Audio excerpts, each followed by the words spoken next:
सीढ़ियाँ उन्हें मुबारक हो जिन्हें छत तक जाना है। सीढ़ियाँ उन्हें मुबारक हो जिन्हें छत तक जाना है। मेरी मंजिल तो आसमान है, रास्ता मुझे खुद बनाना है। रास्ता मुझे खुद बनाना है। तो सभी प्यारे बच्चों का एमकेएस क्लासेस में स्वागत एवं अभिनंदन करता हूं। आपका अपना खान सर। आइए आज के सेशन में देखते हैं क्या होने वाला है। आज का सेशन आपका दूसरा सेशन होगा। कल का आपका पहला सेशन था, थोड़ी सी माइक की इशू था, यानी दिक्कत थी आवाज़ की। आज हम एक माइक ले आए हैं आप लोगों के प्यार से, आप लोगों के सपोर्ट से। और वो माइक देखिए मैं आपको दिखा देना चाहता हूँ और काफ़ी अच्छा है, आवाज़ आज काफ़ी अच्छी है। देखिए ये लेकर के आए हैं, ब्लूटूथ कनेक्टेड है, सारी चीज़ें। आप सबका प्यार बना रहा तो सारी चीज़ें होंगी, सब कुछ अच्छे से होगा, बेहतर तरीके से होगा। तो आज के सेशन में आप सबका फिर से एक बार स्वागत एवं अभिनंदन करता हूं। आइए आज का सेशन क्या है उसके बारे में चर्चा करते हैं सर।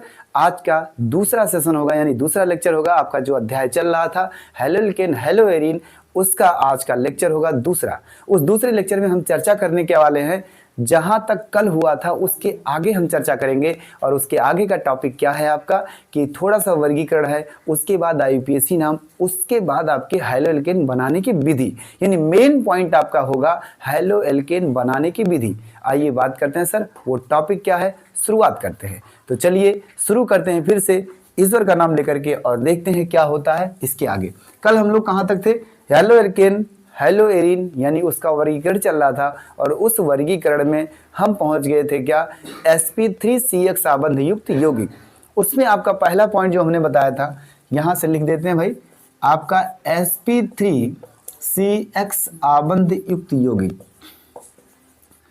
आबंध युक्त यौगिक।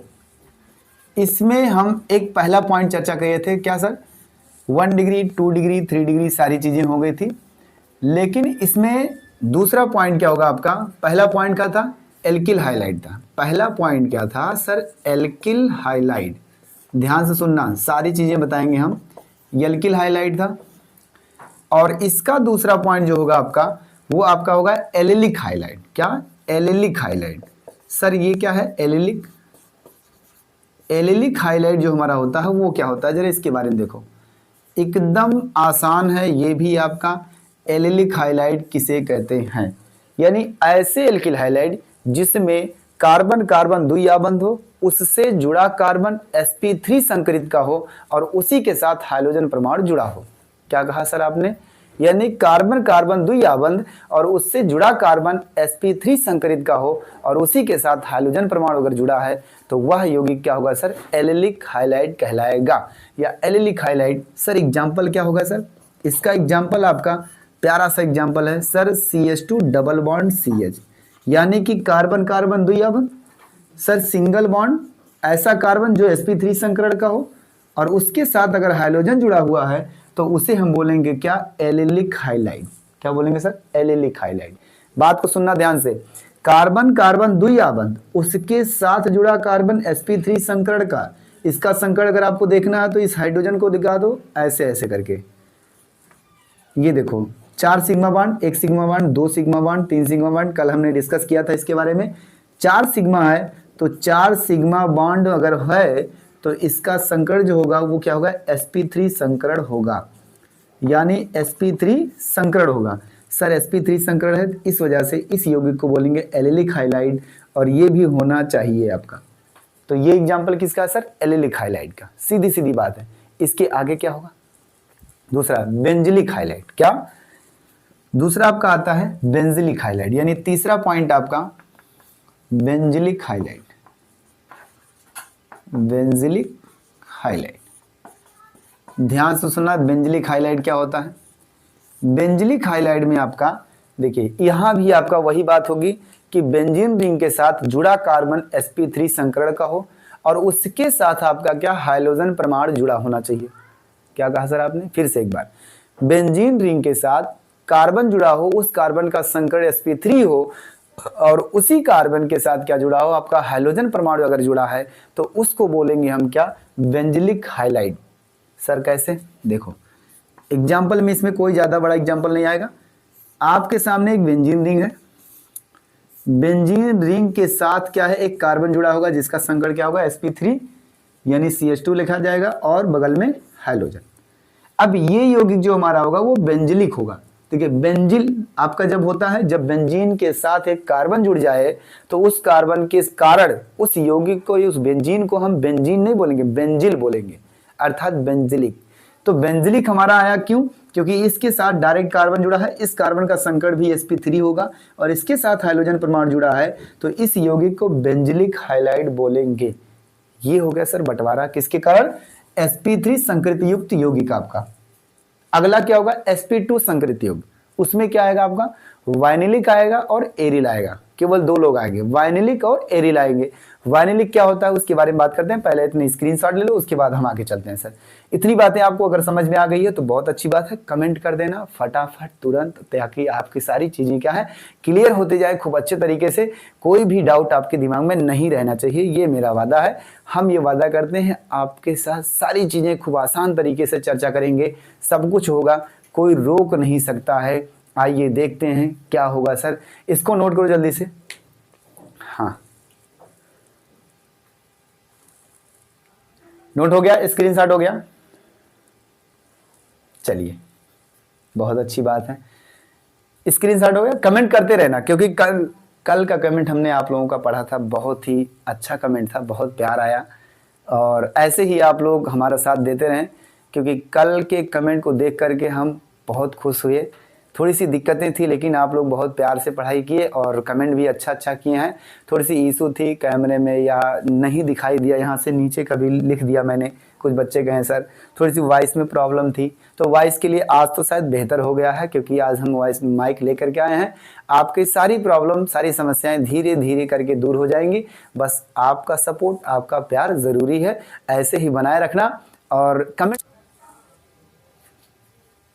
सॉरी बच्चों लाइट चली गई थी आपकी, बीच में अचानक से कट गई थी, लाइट आ गई है, फिर से हम शुरुआत करते हैं। और आप सभी का कमेंट हम अपने मोबाइल के माध्यम से देखते हैं, यहाँ नहीं शो कर पा रहा है, लेकिन क्या है कमेंट, सारे बच्चों का कमेंट देखता हूँ, एक एक बच्चों का। लाइट कट गई थी इसके लिए क्षमा चाहते हैं। फिर से आपकी शुरुआत होती है, कहाँ तक हम लोग पहुंचे थे भाई? ये आपका क्या है? बेंजिलिक हाइलाइट, यानी कि sp3 CX आबंध युक्त यौगिक जो हमारा था वो पूरी तरह से हो गया समाप्त। अब आपका आता है sp2, क्या? sp2 संकरित CX आबंध युक्त यौगिक होगा, उसमें केवल दो प्रकार के हाइलाइड आएंगे, एक आएगा वाइनिलिक, एक आएगा एरिल। सर वाइनिलिक क्या होता है, एरिल क्या होता है, उसके बारे में चर्चा करते हैं। स्क्रीनशॉट हो गया हो, अगर नोट कर चुके हैं तो आगे हम चलते हैं, इसको मिटा रहे हैं। और दूसरा हमारा क्या होगा? sp2 CX आबंध युक्त यौगिक, हेडिंग डाल लेना सभी लोग जल्दी से, sp2 CX आबंध युक्त यौगिक। आइए देखते हैं आगे क्या होगा। अगला पॉइंट, sp2 CX आबंध युक्त यौगिक, आबंध युक्त यौगिक। अगर बात की जाए इसकी, सर इसमें कौन कौन से आएंगे? केवल दो लोग आएंगे, एक आएगा वाइनिलिक हाइलाइड, एक आएगा सर एरिल हाइलाइड। अब वाइनिलिक क्या होता है, एरिल क्या होता है? पहला point, vinylic halide, vinylic halide. Sir ये वाइनिलिक हाइलाइड क्या होता है, इसके बारे में जरा ध्यान से सुनना, थ्योरी हम लिखेंगे नहीं है, हम बोल देंगे, आप लोग सुन सकते हो और लिख सकते हो। क्या होता है? ऐसे एल्किल हाइलाइड जिसमें कार्बन कार्बन द्विआबंध, ध्यान से सुनना, ऐसे एल्किल हाइलाइड जिसमें कार्बन कार्बन द्विआबंध के साथ जुड़ा हाइड्रोजन परमाणु है अगर, तो वह यौगिक क्या होगा? वाइनिलिक हाइलाइड कहलाएगा सर। और उसी यौगिक को हम sp2 संकरित युक्त क्या है यौगिक बोलेंगे। सर एग्जाम्पल क्या होगा, जरा देखिए ध्यान से, sp यानी CH2 double bond CH2 sir, हाँ, लेकिन इसके साथ क्या हाइड्रोजन जोड़ना है, तो तुरंत यहाँ हाइड्रोजन जोड़ दो, यानी कि sp2 संकरित युक्त ये है, और कार्बन कार्बन डबल बॉन्ड है, कार्बन कार्बन द्विआबंध के साथ, यानी साथ क्या जुड़ा हो? सीधा सीधा हाइड्रोजन परमाणु जुड़ा हो। अगर उसी कार्बन के साथ हाइड्रोजन परमाणु जुड़ा है जहां कार्बन कार्बन डबल बॉन्ड है, तो उस यौगिक को हम बोलेंगे क्या सर? वाइनिलिक हाइलाइड बोलेंगे। ये वाइनिलिक हाइलाइड होगा खुली श्रृंखला का। अगर आपको बात करनी है कि सर इसका संकड़ sp2 है कि नहीं है, तो इधर आओ मैं दिखा देता हूं।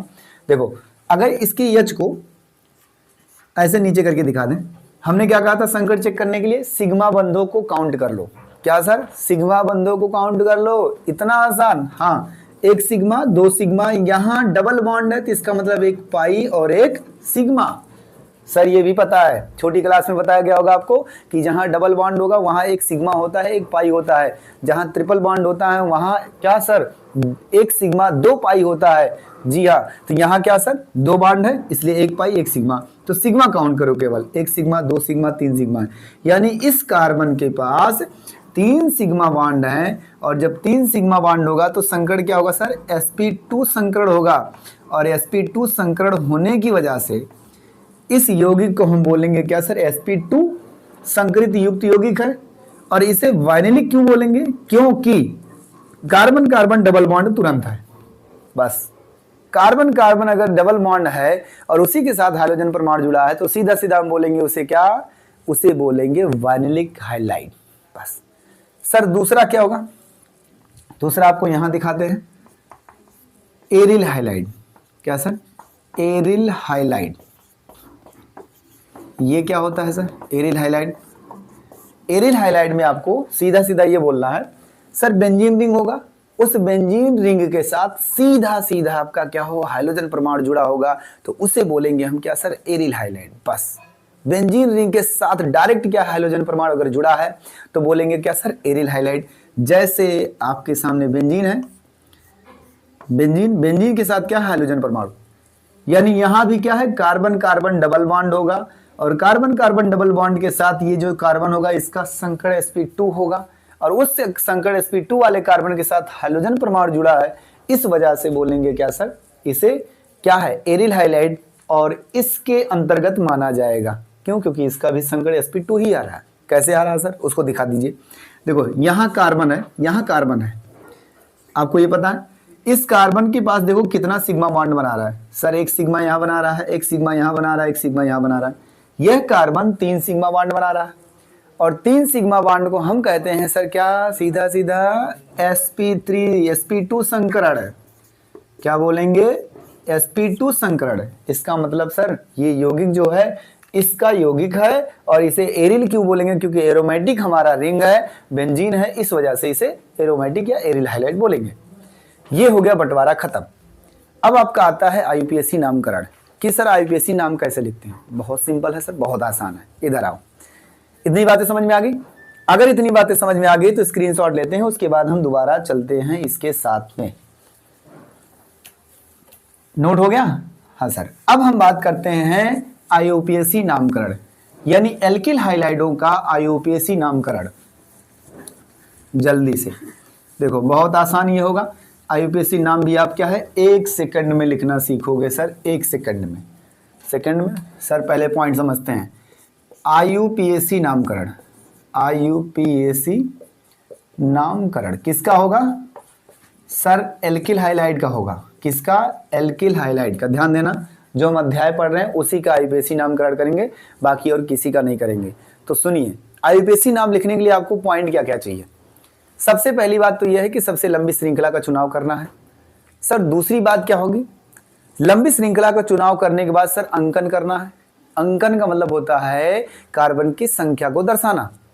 कार्बन की संख्या को दर्शाने के लिए हमारे पास कई पॉइंट है कि कैसे कैसे करेंगे। अगर उसमें शाखा है तो शाखा को कम से कम स्थान मिलना चाहिए। क्या सर, शाखा है, अगर शाखा मान लो हमारे पास दोनों तरफ से समान स्थान पे आती है तो उसमें आपको देखना कि शाखा का अल्फाबेट आर्डर, यानी शाखा में जिसका नाम अंग्रेजी वर्णमाला के आधार पर पहले आता है उधर से नंबरिंग पहले करेंगे। चलो एग्जाम्पल करके देखते हैं सर, एग्जाम्पल के माध्यम से करते हैं, सारी चीजें हो जाएंगी आपकी। बाकी थ्योरी अगर आप चाहते हो तो इसकी वीडियो हम एक अलग से बना देंगे, एक दिन अलग से वीडियो बनाएंगे पूरी तरह से। अगर आपको चाहिए तो कमेंट कर देना नीचे, लेकिन यहाँ हमारे हिसाब से आपको समझ में आ जाएगा पूरी तरह से। जैसे मान लो मेरे पास CH3 लिखा है, CH2 लिखा है, CH लिखा है, CH2 लिखा है और CH3 लिखा है। यहाँ CH2 लिखा है, यहाँ CH लिखा है, यहाँ CH3 लिखा है, यहाँ आपके पास Cl लिखा है। ये आपका एल्किल हाइलाइड है, बिल्कुल है सर। इसका नाम कैसे लिखेंगे, सबसे पहले आपको सबसे लंबी श्रृंखला का चुनाव करना है। क्या, सबसे लंबी श्रृंखला का चुनाव। सर कैसे करेंगे, देखो 1 2 3 4 5, ये लाइन 5 कार्बन की है। फिर से 1 2 3, इधर आ जाओ, 4 5 6, सर ये लाइन 6 कार्बन की है। एक बार फिर से काउंट कर लो इधर से, 1 2 3 4 5 6, सर 6 ही आ रहा है, बात सही है। चाहे ये वाली लाइन लो और चाहे ये वाली लाइन लो, सर 6 कार्बन ही मिल रहा है सबसे ज्यादा। तो पॉइंट स्टार्ट करते हैं सर। हमारे पास ये वाली लाइन मिल गई कि इसमें क्या सर 6 कार्बन दिख रहा है, 6 कार्बन दिखा। अब इसकी नंबरिंग क्या करेंगे, नंबरिंग कैसे करेंगे? नंबरिंग करने के लिए आपको इस बात का ध्यान देना है कि उसमें शाखा लगा है कि नहीं लगा है। आपके पास रास्ते चलने के 2 हैं, इधर से भी आप रास्ता चल सकते हो, इधर से भी आप रास्ता चल सकते हो सर। लेकिन चलने के लिए हम किधर से सही पड़ेगा? तो सही पढ़ने का मतलब है कि जो शाखा आया हुआ है उस शाखा को देख लो कि सर क्या कौन पहले आता है या किधर से पहले मिलता है। इधर से अगर बात करोगे तो 1 2 3 नंबर पे एक शाखा मिलेगा, इधर से बात करोगे तो 2 नंबर पे ही शाखा मिल जाएगा। बात सही है? हाँ सर सही है, बस खत्म बात। यानी कि इधर से आपका क्या है कि ये 2 नंबर पे शाखा मिल जा रहा है और इधर से क्या 3 नंबर पे शाखा मिलता है। और अगर आपको और डीपली समझना है तो अल्फाबेट ऑर्डर देख लो, अंग्रेजी वर्णमाला के आधार पे देख लो। सर ये आपका Cl क्लोरीन, इसका नाम C से शुरू होगा। ये आपका 2 कार्बन की शाखा है, इसे बोलेंगे एथ है, इसका नाम E से शुरू होगा, इसका नाम C से शुरू होगा। तो सर ABCD अक्षर में C पहले आता है, E बाद में आता है। सर तब भी तो सही है, इसका मतलब तब भी हम इधर से ही करेंगे। बात सही हो गया। चलो नंबरिंग सही है सर, इधर से करेंगे पक्का, हर केस से हर एंगल से इधर से करेंगे। 1 2 3 4 5 6। अब बात आती है नाम किसका लिखेंगे पहले सर? तो नाम भी आप अंग्रेजी वर्णमाला के आधार पे ही लिखोगे। क्या सर? अंग्रेजी वर्णमाला के आधार पर नाम लिखा जाएगा। किसका नाम? पहले शाखा का नाम। शाखा का नाम लिखते समय आपको एक बात और ध्यान देना है कि शाखा के स्थान को भी दिखाना है कि सर किस जगह पे जुड़ा हुआ है। क्या सर? किस जगह पे जुड़ा हुआ है, ये बात तो समझनी है सर, बहुत आसान है। ये 2 नंबर पे है, ये 4 नंबर पे है, इसका नाम ई से शुरू होगा, इसका नाम सी से शुरू होगा। तो पहले सर सी वाले का नाम लिखेंगे। कहाँ है? 2 नंबर पे क्लोरो, क्या 2 क्लोरो। दूसरी बात सर 4 एथिल, क्या 4 एथिल। हिंदी में पूरी तरह से लिखो यार, अंग्रेजी ना लिखो। 4 एथिल। उसके बाद अगर शाखा का नाम हो जाए तो पूरे श्रृंखला का नाम लिखेंगे। श्रृंखला का नाम क्या है सर? अगर 6 कार्बन है और उस कार्बन की श्रृंखला में कहीं डबल बॉन्ड नहीं है, कहीं ट्रिपल बॉन्ड नहीं है, कहीं क्या है बंद श्रृंखला नहीं है, तब आपको क्या है एल्केन लिखना है, एल्केन। अब एल्केन लिखेंगे तो कितना सर? 6 कार्बन को क्या बोलते हैं? हेक्स। उसको एन बनाएंगे तो क्या बोलेंगे? हेक्सेन। क्या बनाएंगे? हेक्सेन। सीधी सीधी बात है सर, हेक्सेन। बस खत्म हो गई बात, समझ में आ गया? अगर आपको इतनी बातें समझ में आ गई तो आगे हम चलते हैं, देखते हैं क्या होगा सर। यानी कि 2 क्लोरो 4 एथिल हेक्सेन। बस इसके आगे दूसरा एग्जांपल। दूसरा एग्जांपल आपका क्या होगा? मान लो CH3 CH single bond, CH single bond, CH single bond, CH2, फिर CH, फिर CH3।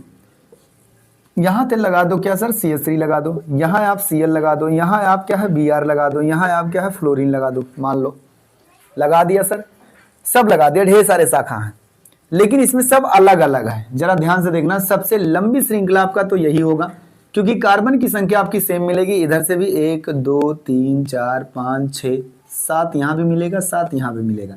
चाहे आप सीधी वाली लाइन पकड़ लो, चाहे आप डाउन हो जाओ, सीधा पकड़ लो, कोई दिक्कत नहीं। सर सीधी वाली लाइन में आपको दिखा क्या कि 7 कार्बन की श्रृंखला मिल गई। अब 7 कार्बन की श्रृंखला में सर शाखा अलग अलग है, शाखा अलग अलग है। नंबरिंग करते समय आपको इस बात का ध्यान देना है सर इधर से करें या उधर से करें। इधर से करेंगे तो 2 नंबर पे भी शाखा, इधर से करेंगे तो 2 नंबर पे ये भी मिलेगा। लेकिन ये यफ है, ये 1 कार्बन की श्रृंखला है, 1 कार्बन की शाखा, तो उसे बोलेंगे मेथिल। इसे एम से शुरू किया जाता है, इसे एफ से शुरू किया जाता है। तो ABCD में ये पहले है। उसके बाद अगर देखना चाहे तो इसके बाद शाखा नहीं है, इसके बाद शाखा है। इस वजह से इधर से ही सही पड़ेगा हमारा। अंग्रेजी वर्णमाला के आधार पे भी सही है, आपका सब कुछ सही है। नाम लिखते हैं सर इसका, नीचे दिख रहा नहीं, इधर लिखते हैं, यानी इसका नाम हम यहां लिखते हैं। 1 2 3 4 5 6 7 ABCD अक्षर में सबका नाम पहले लिखेंगे हम अंग्रेजी वर्णमाला के आधार पर। ये एफ से शुरू होता है, ये बी से शुरू होता है, ये सी से शुरू होता है, ये यम से शुरू होता है। सर बी पहले आएगा, सी बाद में आएगा, एफ बाद में आएगा, यम बाद में आएगा। तो बी वाला पहले लिखेंगे। बी वाला कहाँ है सर? 3 नंबर पे। स्थान को दिखाते हुए 3 ब्रोमो। हाइलो वाले को, हाइलोजन वाले को हाइलो करके लिखते हैं। ये भी बताया गया आपको छोटी क्लास में, अगर नहीं याद है तो सुन लेना फिर से, कि जितने भी हाइलोजन परमाणु आएंगे उसका नाम हमेशा हम क्या है, यानी कि प्रेफिक्स करके लिखते हैं, अर्थात पूर्व लग्न करके पहले लिखते हैं। और उस पहले को लिखते हैं कैसे? हाइलो करके लिखते हैं। कैसे? हाइलो करके लिखा जाता है। जी हाँ, तो ये आपका ब्रोमीन है, तो इसे बोलेंगे हाइलो की तरह उच्चारण करेंगे तो क्या आएगा? ब्रोमो। फ्लोरीन आपका है तो फ्लोरीन को फ्लो की तरह फ्लोरो। क्लोरीन आपका है तो क्लोरो। बस हाइलो की तरह उच्चारण करेंगे सीधा सीधा। तो ब्रोमीन है तो ब्रोमो हो गया। फिर उसके बाद कौन आएगा सर? सी आएगा। तो 4 क्लोरो, यानी क्या? कामा लगाओ, 4 क्लोरो। उसके बाद क्या लिखेंगे? सिर्फ कामा लगा के फिर एफ वाला 2 नंबर पे फ्लोरो। क्या सर? 2 फ्लोरो। उसके बाद क्या लिखेंगे सर? ये भी एक शाखा है। हाँ, ये भी एक शाखा है सर, ये मेथिल है, तो इसको टिल्ड करके बोलेंगे मेथिल। क्यों बोलेंगे इसको सर हाइलो करके? क्यों नहीं बोलेंगे? क्योंकि ये हाइलोजन नहीं है, ये आपका क्या है? एल्किल का आपका है, यानी कार्बन की श्रृंखला है सर। तो इसे क्या बोलेंगे? क्या नंबर पे है? 6 नंबर पे 6 मेथिल। उसके बाद क्या होगा? सीधी सीधी बात है सर, पूरी श्रृंखला का नाम। जब आप शाखा का नाम लिख लोगे तो पूरी श्रृंखला का नाम आपको लिखना होगा। तो नाम कैसे सर? इसमें भी सिंगल सिंगल बॉन्ड है। हाँ सर, सब कुछ है। 1 2 3 4 5 6 7 7 कार्बन को क्या बोलते हैं? हेप्ट। और उससे अगर एल्केन बनाएंगे तो क्या बोलेंगे? हेप्टेन। बस क्या बोल दिए सर? हेप्टेन। सीधी सीधी बात है। आपको समझ में आया नहीं आया कमेंट कर देना एक बार प्यार से जल्दी से, ताकि इस बात को हम आगे बढ़ाएं। और आपको क्या है सर? सही है, सब कुछ सही है, क्लियर है, सब कुछ अच्छा है। चलिए, एकदम अच्छे समझ में आ गया। आपको अगर इस आईयूपीएससी का पूरी तरह से विस्तार से अगर वीडियो चाहिए, समझना है, तो कमेंट कर देना एक बार। हम इसकी एक अलग सी वीडियो बना देंगे पूरे डिफिनीशन के साथ, सब कुछ बनाएंगे। परेशान नहीं होना है, उसके लिए आपको जरा सा भी भयभीत नहीं होना है। चले, स्क्रीनशॉट ले लो। अब हम बात करते हैं थोड़ा सा CX की प्रकृति कैसी होती है, फिर बनाने की बात करते हैं। क्योंकि बनाने से पहले आपको प्रकृति समझना होगा कि उसका नेचर क्या होता है। जो CX आबंध बना होता है उसका नेचर क्या होता है, क्योंकि ये चीज बताया नहीं जाता हर जगह, इसलिए मैं ये बात को बताना जरूरी समझता हूँ। इधर आओ सर, हो गया? हाँ हो गया, बिल्कुल। चलो देखिए, इसमें और ज्यादा नहीं, बाकी सब यही नियम होगा। एग्जाम्पल आपको जो मिलेगा, जितना नंबर दिया जाएगा आप उस पर पूछ सकते हैं। सारे एग्जाम्पल कराएंगे हम आपको। आईयूपीएससी और एनसीईआरटी के जितने भी हैं उसमें आपके प्रश्नावली में सब कुछ होगा। बस आप शुरुआत करो लगाना, जो नहीं आएगा वो हमसे पूछना, हम बताएंगे। क्या होगा अगला हेडिंग? क्या होगा सर? CX आबंध की प्रकृति। CX आबंध की प्रकृति, आबंध की प्रकृति। Nature of CX bond.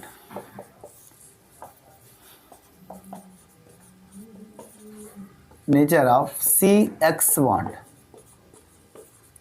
Sir इसकी प्रकृति क्या होगी? प्रकृति का मतलब सर इसका नेचर कैसा है? ये इलेक्ट्रॉन स्नेही है या फिर न्यूक्लियो नाभिक स्नेही है, क्या है सर? ये क्या होता है ये भी बताते हैं। देखिए, अब रिएक्शन की प्रक्रिया यहां से आपकी शुरू होगी।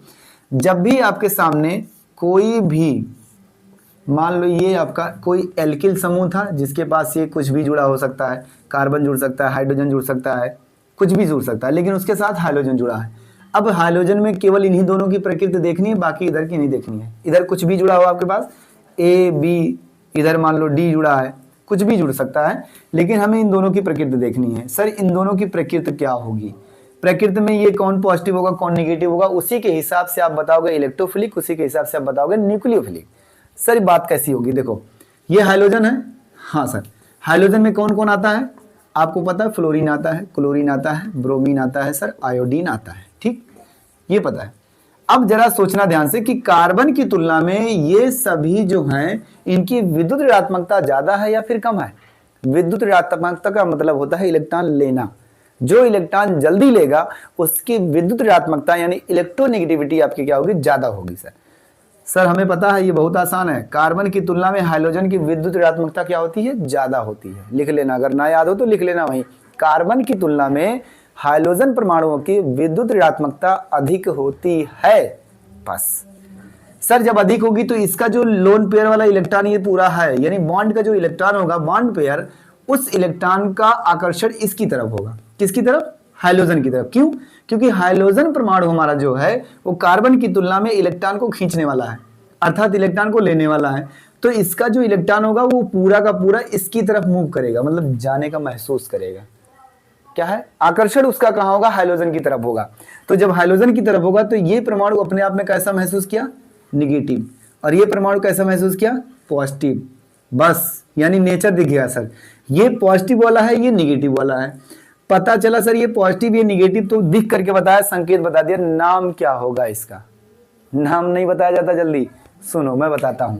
ये आपका अगर निगेटिव है तो ये कहां जाएगा, पॉजिटिव की तरफ। बात सुनना ध्यान से, अर्थ यहां से निकलेगा, ये अगर निगेटिव है तो ये कहां जाएगा, पॉजिटिव की तरफ। क्यों, क्योंकि जुड़ना चाहता है ना भाई। अट्रैक्शन कहां होगा, विपरीत आवेशित चार्ज के पास होता है। अट्रैक्शन कहां होता है, एक दूसरे का अट्रैक्शन कहां होता है सर, विपरीत आवेशित चार्ज के पास होता है। हम किसी और को देखते हैं तो वहां अट्रैक्ट होते हैं, वो किसी और को देखता है तो वहां अट्रैक्ट होता है। सर ये बात बहुत अलग अलग है, सोच सकते हो, खुद ब खुद समझ सकते हो, लेकिन हम बताते हैं कि ये अगर निगेटिव है और ये पॉजिटिव की तरफ भागेगा तो ये क्या होगा, न्यूक्लियोफाइल। क्या होगा सर, न्यूक्लियोफाइल, अर्थात नाभिक स्नेही। क्या बोलेंगे इसको, ये वाला पोर्शन बन जाएगा नाभिक स्नेही। नाभिक स्नेही, नाभिक के प्रति अफेक्शन दिखाना, नाभिक के प्रति प्यार दिखाना, नाभिक के प्रति क्या, मोहब्बत दिखाना। सर क्यों नाभिक के प्रति, क्योंकि नाभिक में पॉजिटिव चार्ज के पास होता है, अर्थात क्या है, प्रोटॉन होता है, जिसकी वजह से ये वहां अट्रैक्ट करेगा। क्योंकि नाभिक के पास क्या होता है सर, प्रोटॉन होता है, नाभिक के अंदर न्यूट्रॉन होता है, ये इलेक्ट्रॉन के पास नहीं जाएगा।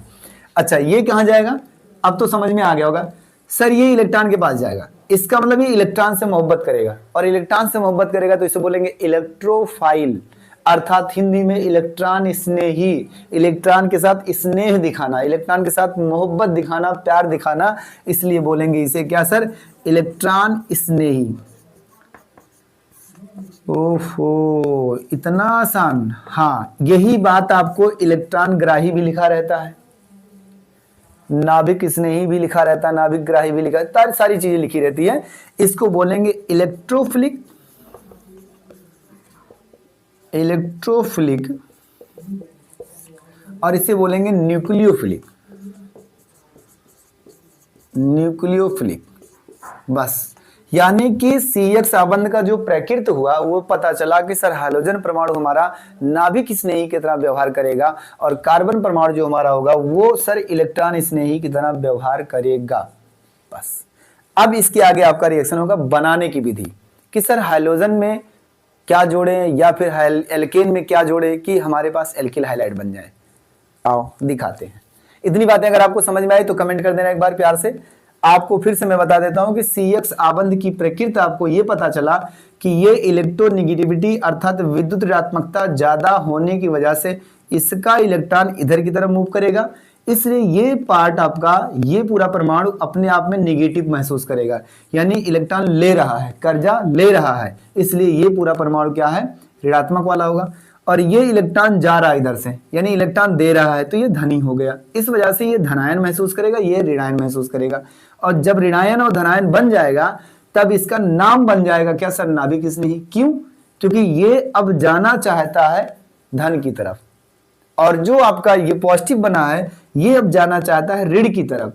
तो ये आपका परमाणु क्या है, इलेक्ट्रॉन स्नेही हुआ, और ये आपका परमाणु नाभिक स्नेही हुआ। इस तरह से आप कह सकते हो इन दोनों का नेचर अलग अलग है। बस यही केस कार्बोनिल में भी होता है, आगे बताएंगे जब आएगा तब। इसको मिटाएं, चलिए अब बात करते हैं सर बनाने की विधि। सर कैसे कैसे बनेगा, देखो हाइड्रोएल्कीन बनाने की विधि, मेन हेडिंग आपका होगा ये। अभी तक आपका ये टॉपिक बचा था, इतना तो बताना जरूरी था। इसके आगे आप लोग हेडिंग डालिए, हाइड्रोएल्केन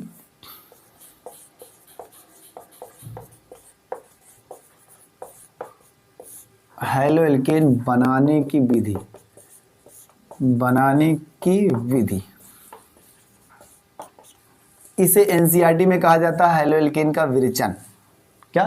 हेलो एल्केन का विरेचन। कोई बात नहीं सर, विरेचन हो या बनाने की विधि हो, इसमें बनाने के लिए क्या करना है, आपके दिमाग में बस एक सवाल होना चाहिए कि एल्किल हो और हाइलोजन हो, ये दो आना चाहिए बस। अब ये दो आने के लिए क्या क्या हम कर सकते हैं, हमारे पास कई रास्ते हैं। कई रास्ते मतलब एल्कोहल से बना सकते हैं, हाइड्रोकार्बन से बना सकते हैं, हाइड्रोकार्बन में एल्केन से बना सकते हैं, एल्केन के बाद एल्कीन से बना सकते हैं। सर तमाम चीजें हैं, ग्रिग्नार्ड अपकर्मक से भी बना सकते हैं, सब कुछ बनाएंगे। आओ, पहला पॉइंट आपका होगा एल्कोहल से, एल्कोहलों से या एल्कोहल से, एल्कोहलों से। किससे बनाएंगे? एल्कोहल से। एल्कोहल से कैसे बनेगा?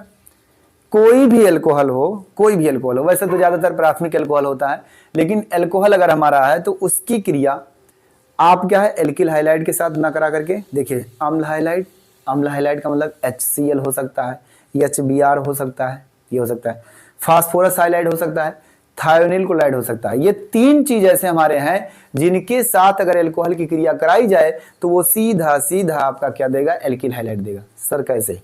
इधर आओ, मेरे पास एल्कोहल मान लो ये है, एक जनरल रिएक्शन लिख रहा हूं मैं आपके पास, एक जनरल रिएक्शन, जनरल रिएक्शन यहां कर सकते हो, सामान्य क्रिया, इसकी क्रिया आपके सामने, आप अगर HX के साथ कराते हो तो भी बनेगा, आप अगर PX3 या PX5 के साथ कराते हो तो भी बनेगा। इसको अलग कर देते हैं, अभी नहीं। यक्स का मतलब देखो हाइड्रोजन हो सकता है, यहां आप कराते हैं PX5 तो भी बनेगा आपका। दूसरा लास्ट SOCl2 थायोनिल क्लोराइड के साथ कराते हैं तो भी आपका बनेगा एल्किल हाइलाइड। सर कैसे कैसे? देखो, जब आपकी इसकी क्रिया इसके साथ होगी तो यहां क्या है, ये क्षारीय गुण दिखाएगा और ये अम्ल है।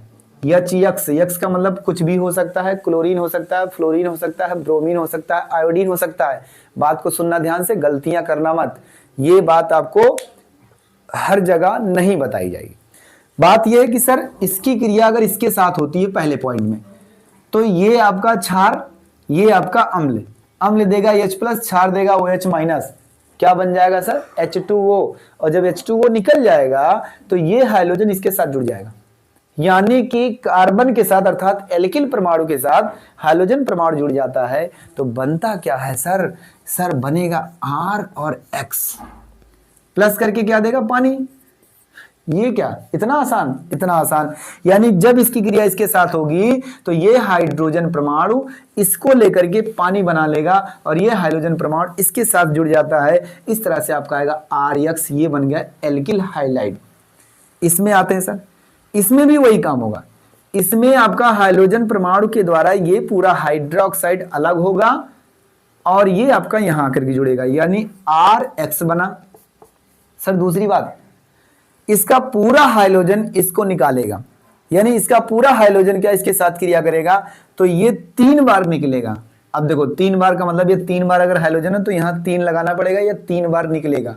और जब ये 3 बार निकलेगा फास्फोरस के साथ तो बनाएगा H3PO3, आर्थोफास्फोरस अम्ल बनाएगा। क्या बनाएगा? आर्थोफास्फोरस अम्ल, H3PO3। बस खत्म बात। सर ये एल्किल हाइलाइड, ये आर्थोफास्फोरस अम्ल आ गया। दूसरी बात आती है इसमें, इसकी क्रिया जब इसके साथ होती है तो यहां देखो 2 केस है, यहां आपके पास PX5 है, यहां PX3 था। जब PX5 होगा तो इसमें से केवल और केवल 2 हाइड्रोजन परमाणु निकलेगा, बाकी 3 और 4 और 5वां नहीं निकलेगा। क्यों नहीं निकलेगा?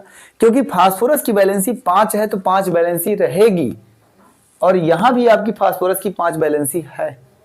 सर कैसे है ना? अभी नहीं, यहां तो हमारे पास सर कम ही दिख रहा है, लेकिन इधर क्या है अलग अलग। यहां आएगा आपके पास RX आएगा, फिर इसमें से POX3 अर्थात फास्फोरिल हाइलाइड, फास्फोरिल हाइलाइड बनेगा, और POX3 बोल दो प्लस HX बोल दो। क्यों? क्योंकि इसका ऑक्सीजन इसके साथ मिला तो ये बना, लेकिन हाइड्रोजन जो निकला उसके एक हाइड्रोजन के साथ क्रिया करके HX बना दिया।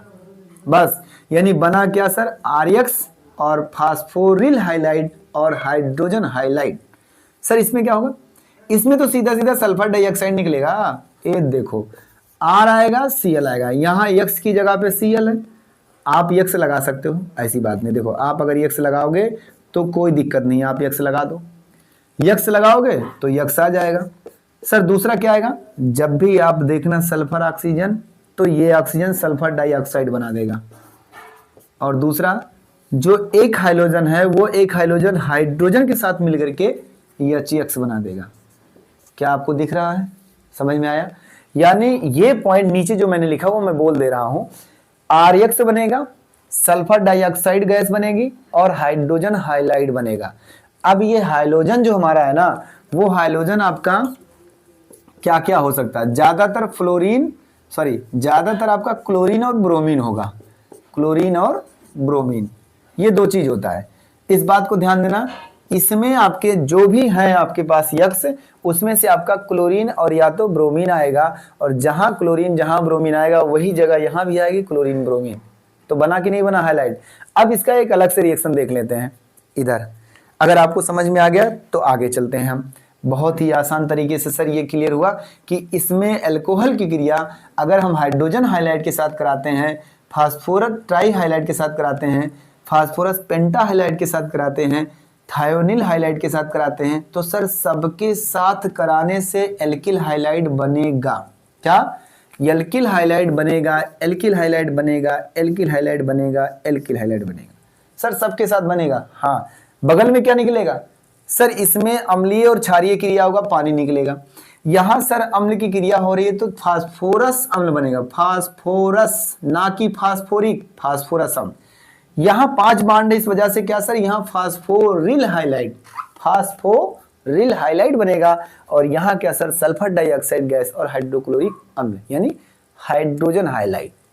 क्लोरीन होगा तो क्लोरीन रहेगा, ब्रोमीन होगा तो ब्रोमीन रहेगा, बस इतना आसान। हाँ सर, अब इसको अलग से रिएक्शन करके देख लेते हैं। सर ये तो जनरल रिएक्शन था, सामान्य क्रिया थी।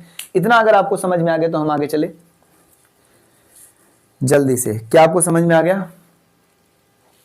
चलो अभी सही है।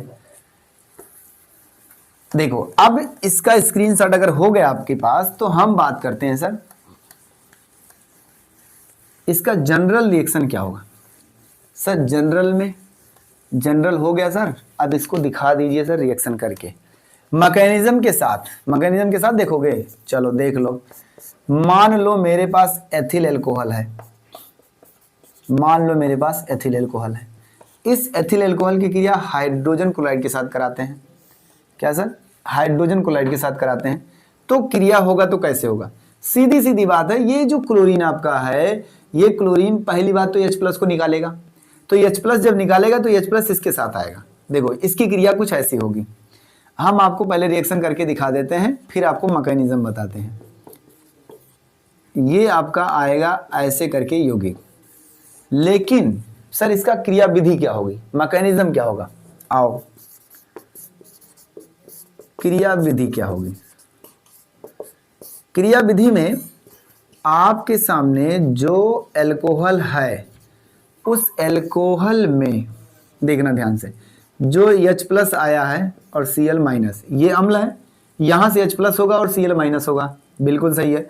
तो इसका जो लोन पेयर यानी ऑक्सीजन के पास जो लोन पेयर इलेक्ट्रॉन बचा हुआ है, वो लोन पेयर इलेक्ट्रॉन इस प्रोटॉन को देता है, यानी H+ को दे देता है और अपने साथ जोड़ लेता है। सर बनेगा क्या? CH3 CH2, ऑक्सीजन एक H पहले था, एक H और ले लिया इलेक्ट्रॉन को दे करके, और जब इलेक्ट्रॉन दे करके लिया है तो इसके पास क्या लगेगा सर? Plus charge. क्या लगेगा? प्लस चार्ज, एकदम आराम से। सर क्या लगेगा? प्लस चार्ज लगेगा। सही है, बिल्कुल सही है सर। क्यों? क्योंकि ये ऑक्सीजन इलेक्ट्रॉन दे दिया है, दे करके जोड़ लिया है। अब क्या होता है कि ये ऑक्सीजन के पास इलेक्ट्रॉन की कमी हो गई। इस केस में आप परेशान मत होना, ये मत सोचना कि सर कमी हुई है तो दिया क्यों, पहले तो था ना।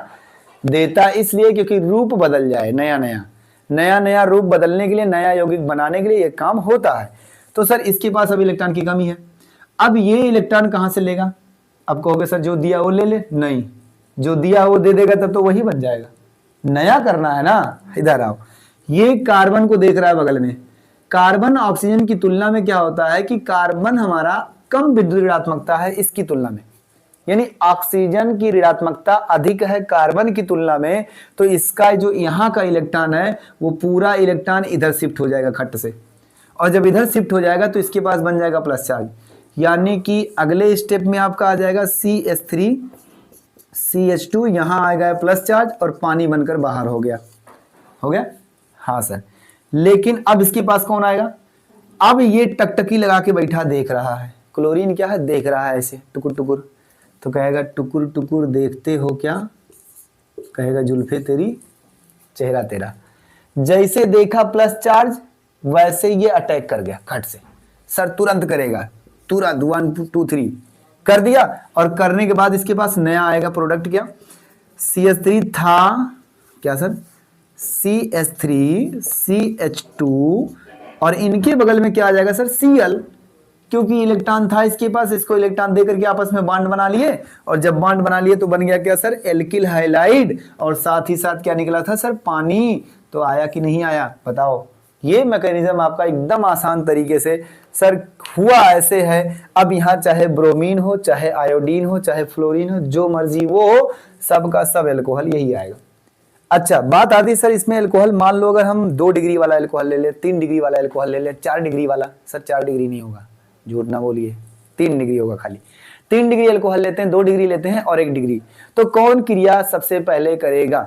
सुनो ध्यान से, अगर यहाँ कार्बोकटायन बनता है यानी धन चार्ज बनता है, तो समझ जाओ कि जिस एल्कोहल में जल्दी धन चार्ज बनेगा वह एल्कोहल ज्यादा क्रियाशील होगा।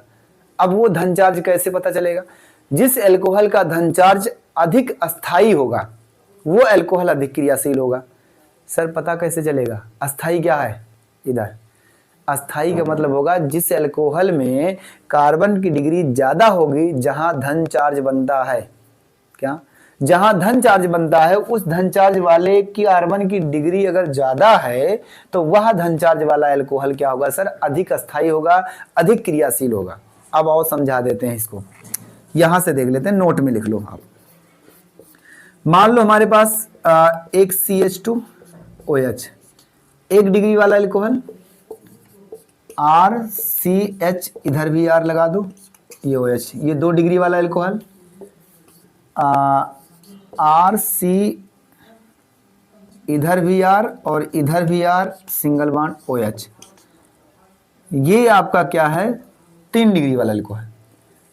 सर ये 3 डिग्री वाला, ये 2 डिग्री वाला, ये 1 डिग्री वाला, कैसे? सर ये कार्बन केवल 1 लोगों से जुड़ा है, ये कार्बन 2 लोगों से जुड़ा है, मतलब ये भी कार्बन होगा, कुछ भी होगा, है ना, चाहे CH3 होगा, चाहे C2H5 होगा, कुछ भी हो सकता है। तो ये 1 कार्बन से और इधर 2 कार्बन से, ये कार्बन 3 कार्बन से, यानी इसकी डिग्री 3 है, इसकी डिग्री 2 है, इसकी डिग्री 1 है। जब आपका यहां से OH निकलेगा तो प्लस चार्ज यहां बनेगा, जब आपका यहां से OH निकलेगा तो प्लस चार्ज यहां बनेगा, जब आपका OH यहां से निकलेगा तो प्लस चार्ज यहां बनेगा। पता ये चला कि सर यहां प्लस चार्ज, यहां प्लस चार्ज, यहां प्लस चार्ज बना। अब तीनों में प्लस चार्ज बना है तो तीनों प्लस चार्ज में जो ज्यादा अस्थाई होगा वो अधिक क्रियाशील होगा। सर अस्थाई कैसे पता चलेगा? जिस कार्बन की डिग्री ज्यादा होगी वो कार्बन क्या है? अधिक अस्थाई माना जाएगा, अधिक क्रियाशील माना जाएगा। सर यहाँ 1 डिग्री, यहाँ 2 डिग्री, यहाँ 3 डिग्री, यहाँ जब बनेगा तो 2 डिग्री के पास बनेगा, यहाँ जब बनेगा तो 1 डिग्री के पास बनेगा, यहाँ बनेगा तो 3 डिग्री के पास। तो 3 डिग्री वाला कार्बन क्या है? अधिक अस्थाई होता है 2 डिग्री वाले की तुलना में, 1 डिग्री वाले की तुलना में। सर इसका मतलब सबसे ज्यादा क्रियाशील ये होगा, फिर ये होगा, फिर ये होगा, बस। यानी कि आपके एल्कोहल की क्रियाशीलता अगर इसमें देखना है आपको तो आप बोलोगे कि 3 डिग्री वाला एल्कोहल अधिक क्रियाशील होगा 2 डिग्री वाले की अपेक्षा और प्रथम डिग्री वाले की अपेक्षा। सर समझ में आ गया? यानी अल्कोहल की क्रियाशीलता क्या होगी? 3 डिग्री की सबसे ज्यादा होगी, फिर 2 डिग्री की, फिर 1 डिग्री की, बस। समझ में आ गया? आगे हम चलते हैं सर। अगला इसी तरह से आपके पास क्या फास्फोरिक हाइलाइड आएगा, आओ दिखाते हैं। मिटा दें? जी सर मिटा दें। समझ में आ गया? चलो अगला देखते हैं सर। स्क्रीनशॉट हो जाए, लिख लो जल्दी से। अगला देखते हैं सर, अगर मान लो हम किसके साथ कराते हैं अब की बार? फास्फोरल हाइलाइड के साथ। आओ फिर से हम एग्जांपल लेते हैं CH3CH2OH एथिल अल्कोहल, और इसकी क्रिया आपकी बार PCl3 के साथ कराते हैं। फास्फोरल क्या है, फास्फोरस ट्राईहाइलाइड या trichloride, phosphorus trichloride. Phosphorus trichloride की क्रिया जब कराते हैं इसके साथ, तो यहाँ 3 बार हाइड्रोजन निकलता है और 3 बार हाइड्रोक्साइड निकलता है सर, तीनों बार। यानी कि कहने का मतलब इसका कैसे होगा सर, चलो पहले लिख देते हैं यौगिक सीधा सीधा, उसके बाद H3PO3। सर अब रिएक्शन करा दीजिए, इसका मैकेनिज्म बता दीजिए, क्रिया विधि बता दीजिए। देखो क्रिया विधि में आपका क्या आएगा, सीधी सीधी बात ये है कि सर हम ये करेंगे CH3CH2OH। यहां से काम क्या होगा, हमारे पास जो PCl है, क्लोरीन क्लोरीन क्लोरीन, यह है, इसमें से देखो ये सीधी सीधी बात है कि इसका क्लोरीन भागना चाहता है, तो इसका लोन पेयर जो है ना वो इसको देगा और इसको तोड़ के बाहर करेगा। और ये वाला जो क्लोरीन है, चाहे ये वाला चाहे ये वाला, तीनों में से कोई भी, तो मान लो ये नीचे वाला क्लोरीन टूटा, ये वाला, तो ये क्लोरीन क्या करता है, इधर अटैक करता है और इनको तोड़ के फिर से ऊपर कर देता है, यानी पूरी तरह से अलग कर देता है। तो अलग जब करेगा तो बीच में कुछ ऐसा बनेगा, CH3 CH2 यहाँ Cl, और आपके पास POH आएगा, Cl आएगा और Cl आएगा। तो ये इतना आकर के रुकता नहीं है, ये करता है फिर निकालता है, यानी जितने क्लोरीन है वो सब निकलेगा। अगर 3 बार क्लोरीन होता तो बात अलग होती, लेकिन यहाँ 3 बार क्लोरीन ना हो करके ये क्या करता है सर, ये कहता है तू भी निकल जा, क्योंकि ये बॉन्ड 5 बना सकता है, यानी फास्फोरस 5 बॉन्ड बना सकता है, जिसकी वजह से यहां से 3 बार निकलेगा। क्या 3 बार, 3 बार का मतलब मान लो वो वाला चीज उठा लाओ फिर से, CH3CH2OH, और आपके सामने क्या है, POH Cl और Cl, 3 बार, मतलब एक बार फिर से क्या होगा, ये इसके साथ अटैक करेगा, ये इसको निकालेगा, ये इधर आएगा और ये टूट के बाहर चला जाएगा। यानी ये कंडीशन अगर बार बार होगी, 2 क्लोरीन है तो 2 बार करा दो, यहां से आ जाएगा आपके पास CH3 CH2 और Cl 2 बार आएगा, और आपके पास क्या है सर, P। देखो अब ये 3 बार ऐसे दिखेगा आपको, OH OH OH, क्योंकि 2 क्लोरीन था ना, दोनों क्लोरीन निकलेगा, 2 बार OH जाएगा, तो सर इसके पास 1 OH पहले था, 2 OH और आ गया, तो 3 OH हो गया। अब इसको लिखने का तरीका क्या होगा, ये ऐसे नहीं रहेगा, ये बन जाता है क्या, H3PO3, इस तरह से H3PO3, यानी इस पूरे रूप को हम क्या लिखेंगे सर, H3PO3, जिसे कहा जाएगा आर्थोफास्फोरस अम्ल कहा जाएगा। क्या कहा जाएगा, आर्थोफास्फोरस अम्ल। इस बात को ध्यान देना, मैं यहां लिख देता हूं आपका आर्थोफास्फोरस अम्ल, आर्थोफास्फोरस अम्ल, और ये आपका बना एल्किल हाइलाइड। अब आपके पास देखो, अब ऐसे पूरा रिएक्शन क्या होता है कि 3 बार अगर क्लोरीन है तो ऐसे स्टेप बाय स्टेप होता रहेगा और 3 बार एल्किल हाइलाइड निकलेगा।